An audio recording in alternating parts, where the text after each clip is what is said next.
who I just ran into today. Dr. Horn. I couldn't believe it. I thought that guy had vanished off the face of the planet. I mean, he keeps himself cooped up in those labs all day long. Sure as hell hope they have a shower in there or something. Because good lord does he need it. Anyway, we got to talking during our lunch break. Apparently, the good doctor's getting ready to file some complaints against multiple people. One of which being Security Officer Sisk. Now, you got my performance review on Sisk, and I gave that guy top marks, so suffice it to say, I was a bit put off by it. But I decided to play along, and I said, well, Dr. Horn, what seems to be the problem? And that's when things got really weird.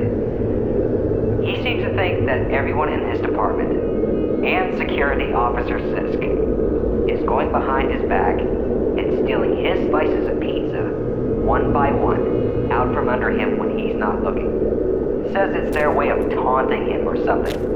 Then he goes on about saying how he thinks some of the other doctors on his team are trying to break into the labs that he and Dr. Junik only have access to. And he's even said that he's gone as far as putting down fingerprint lifting powder to catch them by trying to match their prints. I shit you not, that's what he said. Honestly, sir, I did not know how to respond at first. I mean, normally I would have been all witty and sarcastic-like, but this was a whole new level of weird that I just wasn't prepared for, especially with this guy, So I asked him, do you have any proof? He just looked at me straight in the eye and said, I can smell the pepperoni on their breath. Then he turned around and walked away.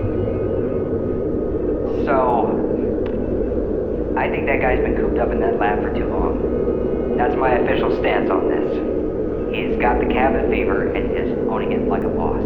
No, guess we just locked himself out of his office again. Aw, not Kleiner. Nope.